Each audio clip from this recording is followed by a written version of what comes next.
Hello friend, this is Sonu Saraf and you are watching the Edu World. तो आज मैं फिर से आपके पास हूँ। आज के करेंट अफेयर लेकर आज है 24 जून 2021।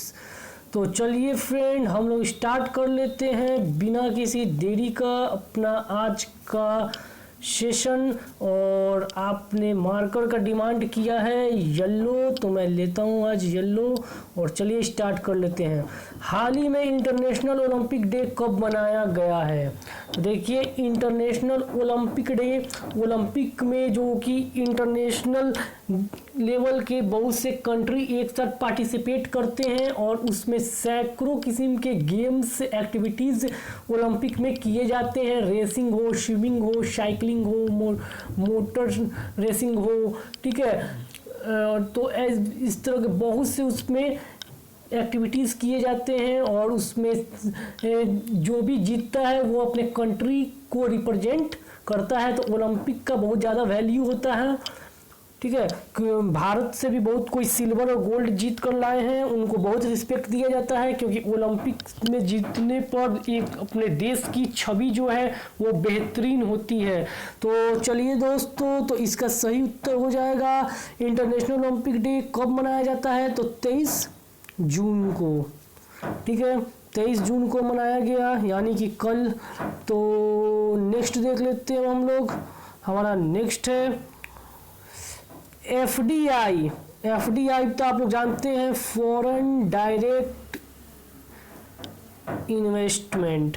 एफडीआई का सबसे बड़ा प्राप्तकर्ता देश बना, मतलब एफडीआई सबसे ज्यादा किस देश में किया गया? देखिए, एफडीआई होता क्या है? फॉरेन डायरेक्ट इन्वेस्टमेंट क्या होता है? इसे फुल फॉर्म होता है एफडीआई का, फॉरेन डायरेक्ट इन्वेस्टमेंट। हर एक देश क्या करता है कि जो उसके कंपनीज होती है वो दूसरे देश में अपना स्टार्टअप बैठाती है, ठीक है। दो प्रकार से निवेश करती है दूसरे देशों में। क्यों निवेश करती है? तो उनको मुनाफा हो। तो हालांकि मुनाफा दोनों देश को होता है, लेकिन जो निवेश करता है उसको ज़्यादा होता है उस देश से जहाँ पे वो निवेश करता है। तो इसलिए एफडीआई जो है कंपनी, जो बड़ी बड़ी कंपनियां होती है वो दूसरे देशों में करना चाहती है। तो अमेरिका जो है ऐसा देश बन गया है, सबसे बड़ा देश बना है जो कि सबसे ज़्यादा एफडीआई प्राप्तकर्ता देश की उपलब्धि उसको मिल गई है। मतलब सबसे ज़्यादा कंपनीज जो है अमेरिका में इन्वेस्टमेंट की है। समझ पा रहे हैं आप? Foreign direct investment. तो एफडीआई को दो प्रकार से किया जा सकता है। एक तो डायरेक्ट, ठीक है, निवेश करके स्टार्टअप किसी देश में बैठा देना अपने कंपनी का। एक होता है पोर्टफोलियो टाइप। मतलब पोर्टफोलियो टाइप पे क्या होता है कि वहां पे हम लोग डिजिटली जो है शेयरिंग खरीदते हैं, ठीक है। शेयर मार्केट आप लोग नाम सुने होंगे। तो दो प्रकार से एफडीआई कोई दूसरे देश में किया जा सकता है, ठीक है। तो यहाँ पे आप लोग देखे होंगे कि चाइना जो है कोरोना काल में भारत में एफडीआई खड़ी करना चाहता था, पोर्टफोलियो टाइप में डिजिटल एफडीआई, ठीक है। क्योंकि उस समय बहुत ज़्यादा सस्ता हो गया था कंपनी का प्राइस, उसका शेयर प्राइस। तो चाइना उसको सस्ता में खरीद कर और उस पर बहुत ज़्यादा कब्जा कर लेना चाहता था, ठीक है, अपना फेवर कर लेना चाहता था। तो गवर्नमेंट ने उस पर पाबंदी लगा दी कि गवर्नमेंट डिसाइड करेगी कि कौन देश खरीद सकता है, नया नियम लाकर। तो चलिए, ये सब आप लोग जानते हैं। तो इसका सही उत्तर हो जाएगा अमेरिका। सेकंड में कौन है? तो फिर चीन है। और मैं पूछूं भारत का एफडीआई में क्या रैंक रहा 2020 में? तो क्या रैंक रहा भारत का? तो भारत का 5वां। भारत 5वां ऐसा देश है जिसके पास सबसे ज्यादा एफडीआई आया है। पहला अमेरिका, दूसरा चीन। तो चलिए नेक्स्ट देख लेते हैं अब हम लोग अपना। नेक्स्ट है हमारा, अच्छा, अमेरिका का बात हो रहा है तो अमेरिका के बारे में भी कुछ देख लेते हैं। अमेरिका के बारे में, अमेरिका कहाँ पे है मैप में? तो ये देखिए, यहाँ पे ये ग्रीन हिस्सा आप देख पा रहे हैं अमेरिका। ये यूनाइटेड स्टेट्स ऑफ अमेरिका, ठीक है। नॉर्थ अमेरिका जो महाद्वीप है हमारा वहाँ पे है, यहाँ पे यूनाइटेड स्टेट्स ऑफ अमेरिका, ठीक है, आप देख रहे हैं। अच्छा, तो चलिए और भी अमेरिका के बारे में जानते हैं। अमेरिका के कैपिटल की बात करें तो अमेरिका के कैपिटल कौन है? अमेरिका के कैपिटल कौन है? सॉरी, कैपिटल कौन है? तो क्या हो जाएगा? Washington DC. ठीक है, लार्जेस्ट सिटी कौन है अमेरिका का? तो न्यूयॉर्क सिटी, जो कि दुनिया का सबसे अमीर बिलियनियर्स जो है इसी सिटी में रहते हैं। सबसे अमीर शहर भी दुनिया का इसको माना जाता है, माना नहीं ये है। तो चलिए, न्यूयॉर्क एक ड्रीम सिटी कहा जाता है इसको। नेशनल लैंग्वेज क्या है? इंग्लिश है।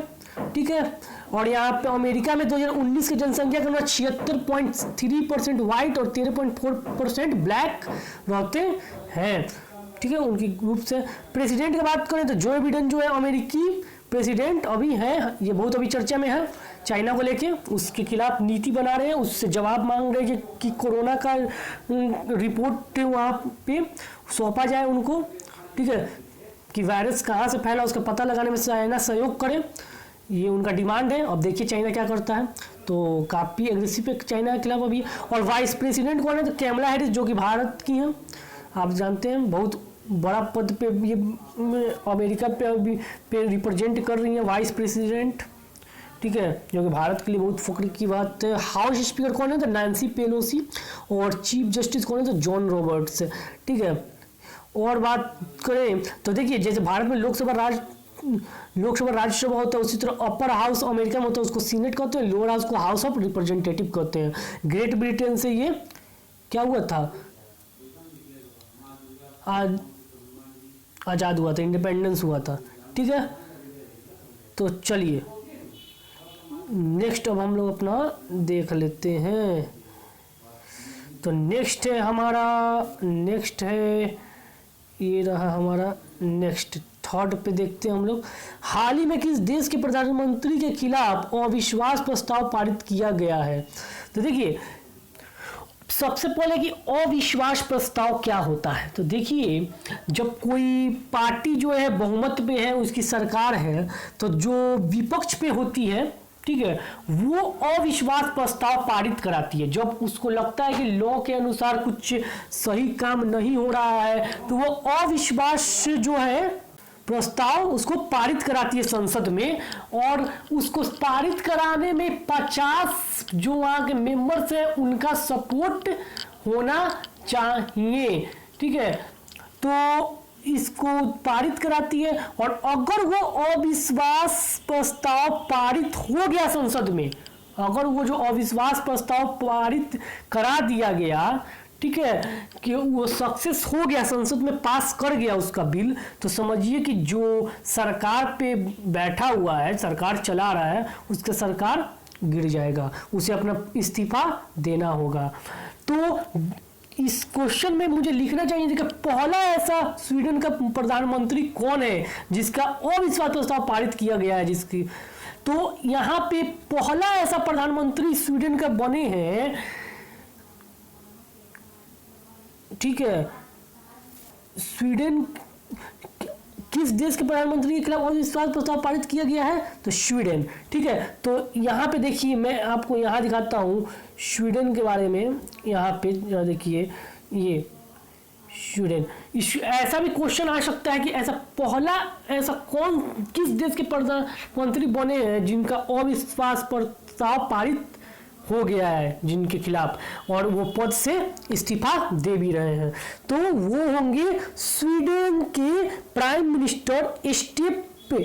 ठीक है, स्टेप लोफविन, यहाँ पे आप लोग देख पा रहे हैं स्टेप लोफविन।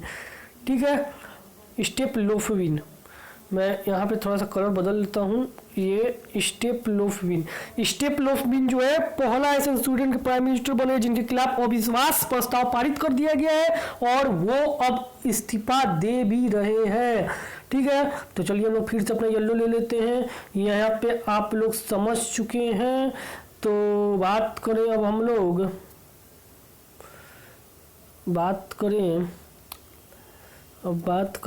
लोग यहाँ पे। तो यहाँ पे देखिए आप लोग, ये देखिए यहाँ पे है स्वीडन, हमारा स्वीडन ये रहा, जिसकी जनसंख्या 1 करोड़ प्लस अब जाके हुई है। ठीक है, स्वीडन जो है यूरोप में है। ठीक है, ये रहा स्वीडन, आपका स्वीडन ये रहा। ठीक है, अभी इसके प्राइम मिनिस्टर स्टेफन लोफवेन थे, और यही अब इस्तीफा दे रहे हैं। तो यही क्वेश्चन था हमारा। क्या क्वेश्चन था? ये क्वेश्चन ये था कि हाल ही में किस देश के प्रधानमंत्री के खिलाफ अविश्वास प्रस्ताव पारित किया गया है, तो स्वीडन। ये भी क्वेश्चन हो सकता था कि ऐसा कौन से प्रधानमंत्री जो है पहला प्रधानमंत्री बने जिनके खिलाफ प्रस्ताव पारित कर दिया गया है स्वीडन में, तो उनका नाम आपको बताना होगा, याद रखना चाहिए, स्टेफन लोफवेन। तो चलिए फोर्थ देख लेते हैं। हाल ही में किस ने पश्चिम बंगाल के चुनाव के बाद हिंसा की जांच के लिए 7 सदस्यीय समिति बना। देखिए पश्चिम बंगाल में ममता बनर्जी के जीतने के बाद वहां पे बहुत ज्यादा हिंसा हो गया, ठीक है, बहुत खतरनाक तरीके से हिंसा हो गया, तो उसके जांच के लिए 7 सदस्यीय समिति बनाने की घोषणा की है। किसने? तो राष्ट्रीय मानव अधिकार आयोग। राष्ट्रीय मानव अधिकार आयोग जो है वो देखती है कि किस जगह पे भारत के किसी भी कोने, किसी भी राज्य, किसी भी यूनियन टेरिटरी में मानव के अधिकार का हनन अगर हो रहा है तो ये उसके खिलाफ फैसला ले सकती है। तो इनका कहना है कि वहां पे मानव अधिकार का हनन हुआ है, इसका जांच होना चाहिए। तो इस कम्युनिटी सरकार की, इस कम्युनिटी, इस बॉडी ने, राष्ट्रीय मानव अधिकार आयोग ने 7 सदस्यीय समिति बनाने की घोषणा की है। तो चलिए अब हम लोग अपना नेक्स्ट देखते हैं। याद रखिए राष्ट्रीय मानव अधिकार आयोग, ये बहुत इंपॉर्टेंट है रहेगा। अंतर्राष्ट्रीय योग दिवस के अवसर पर भारत सरकार द्वारा हु की मदद से योग समर्पित ऐप की लॉन्च किया गया है। उस ऐप का देखिए हु की मदद से भारत सरकार ने, ठीक है, और जो आयुष मंत्रालय हमारे उन सब की मदद से भारत सरकार ने हु की मदद से, वर्ल्ड हेल्थ ऑर्गेनाइजेशन के बारे में हम हमेशा बात करते हैं, ठीक है, जो कि स्वीडन में है, तो उनका क्या है कि वो क्या करते हैं कि हु की मदद से एक ऐप लॉन्च किया है, ठीक है, भारत सरकार ने, केंद्र सरकार ने। उसमें ऐप में ये है कि योग के बारे में लोगों को जागरूक करना।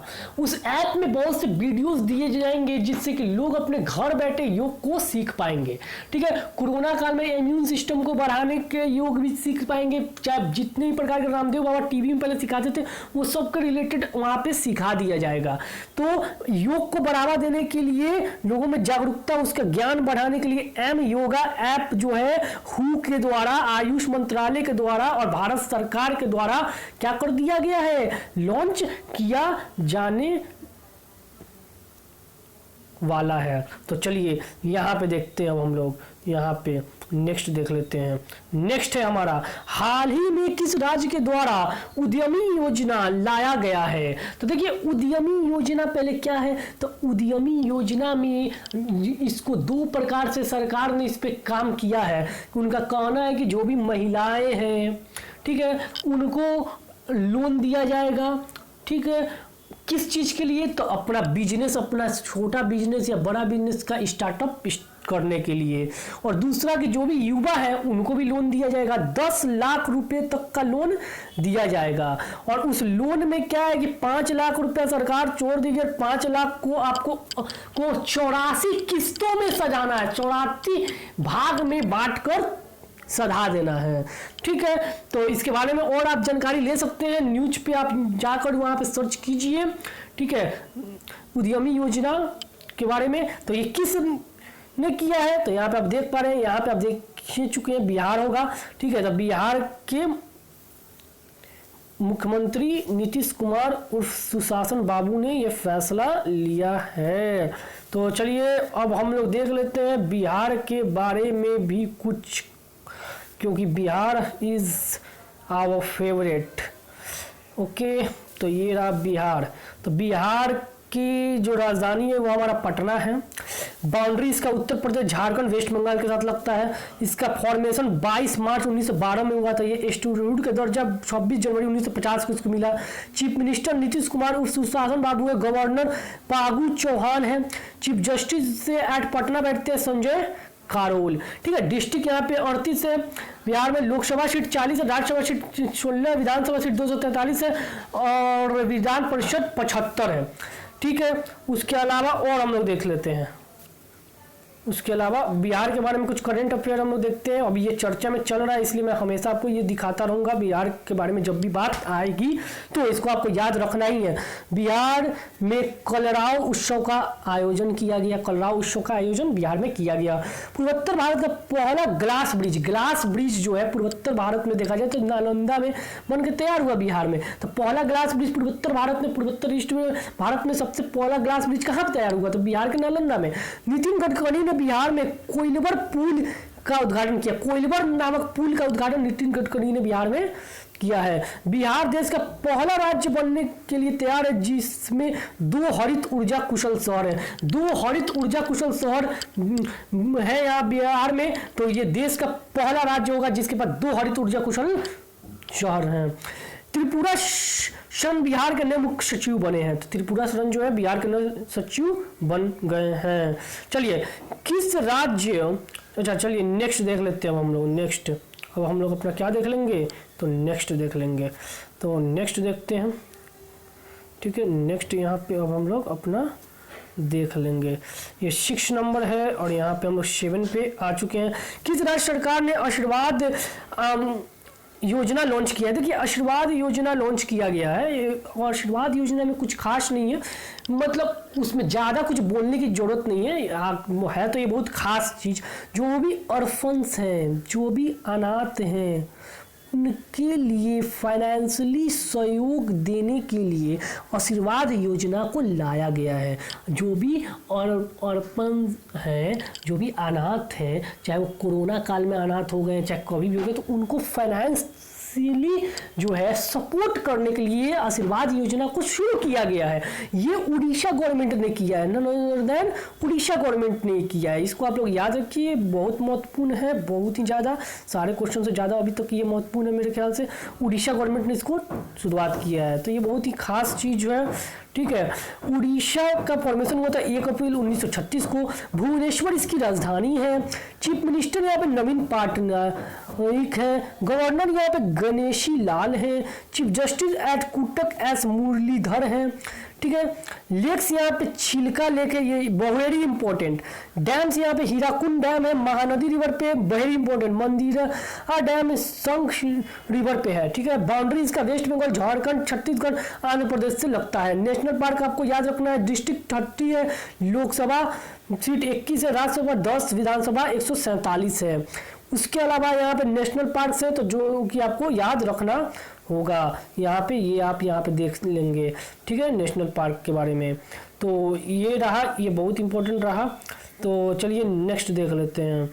नेक्स्ट है उड़ीसा के बारे में ही करंट अफेयर भी देख लेते हैं इसके बारे में। उड़ीसा का बेसिक जानकारी जो हम ले ही चुके थे, करंट अफेयर जो हाल ही में है उसको भी देख लीजिए। उड़ीसा में भारत के पहले फायर पार्क का उद्घाटन किया गया। फायर पार्क का उद्घाटन किया गया है भारत में, उड़ीसा में पहला।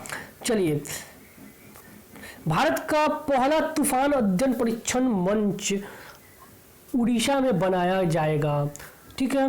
भारत की पहली शतरंज अकादमी उड़ीसा राज्य में बनाई जाएगी।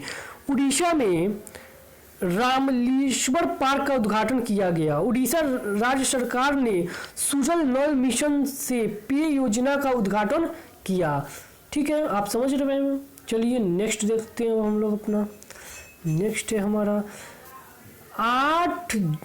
जून 2021 में सरकार ने देश के विभिन्न शहरों में कितने दिव्यांग केंद्र खेल केंद्रों की स्थापना करने की मंजूरी दी? देखिए, खेल केंद्र, दिव्यांग खेल केंद्रों की स्थापना करने की मंजूरी दी गई। तो आप लोग दिव्यांग समझते हैं, तो दिव्यांग खेल केंद्रों की स्थापना करने की मंजूरी दे दी है 5। तो इसमें से पहला अहमदाबाद में बनेगा और के बारे में 4 के बारे में सरकार जानकारी दे देगी। पहला अहमदाबाद गुजरात में बनेगा, गुजरात का बड़ा शहर है अहमदाबाद।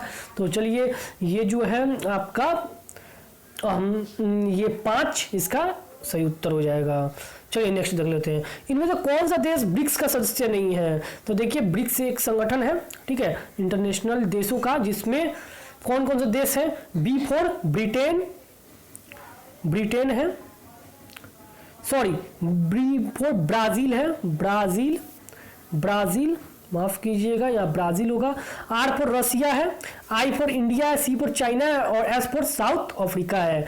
तो इनमें से कौन सा देश ब्रिक्स का सदस्य नहीं है? तो मैंने यहाँ इंडोनेशिया लिख दिया है, ठीक है। यहाँ रसिया, चाइना, ब्राज़ील भी यहाँ आपके ऑप्शन में आपको यहाँ पे दिख पा रहा है।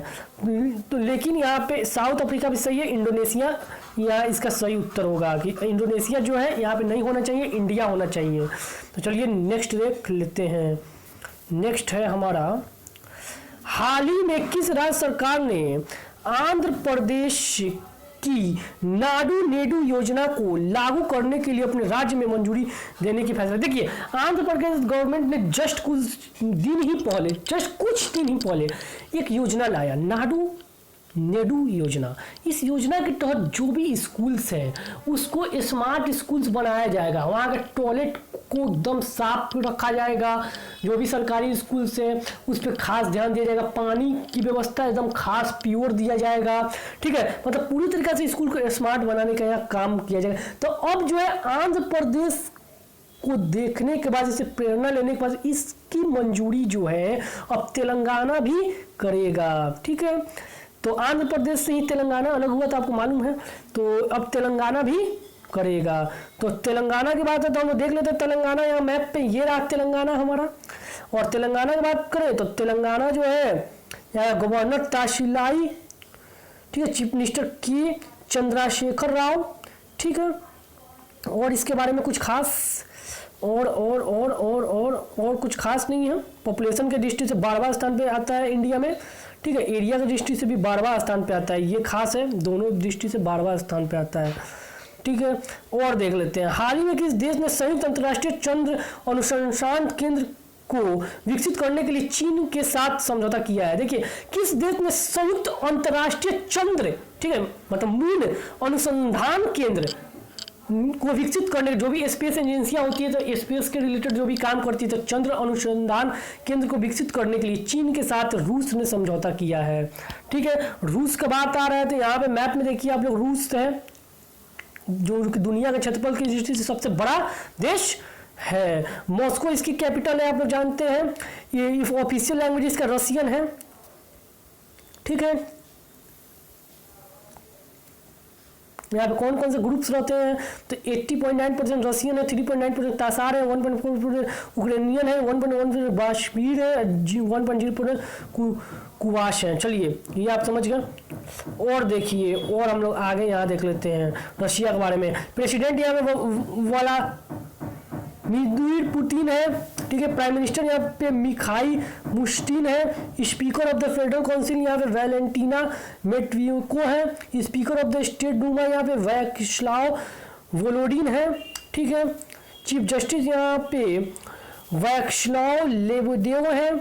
अपर हाउस को यहाँ पे, जैसे भारत में लोकसभा राज्यसभा होता है उसी से यहाँ पे अपर हाउस को फेडरेशन काउंसिल कहते हैं, इसको आप जरूर याद रखिए। लोअर हाउस को यहाँ पे स्टेट डूमा कहते हैं। उसी के साथ यहाँ पे और कुछ खास नहीं है। रशिया में कम्युनिस्ट सरकार होता है, यहाँ पे वहाँ पे डेमोक्रेसी नहीं है भारत की तरह, चाइना भी की तरह ही वहाँ पे कम्युनिस्ट है। हाल ही में एयरटेल ने भारत में 5G नेटवर्क समाधान के लिए किसके साथ साझेदारी की है?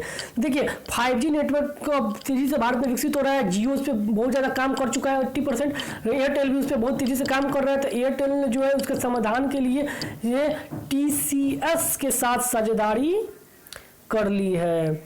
तो चलिए TCS के बारे में आप लोग कमेंट में बताइए कि TCS कहाँ की कंपनी है, उसका फुल फॉर्म क्या है, उसके फाउंडर कौन है। तो धन्यवाद, आज का सेशन हमारा यही एंड होता है। तो मिलते हैं हम लोग फिर अपने नेक्स्ट क्लास में। वीडियो को शेयर कीजिएगा, लाइक कीजिएगा, कमेंट कीजिएगा, ठीक है।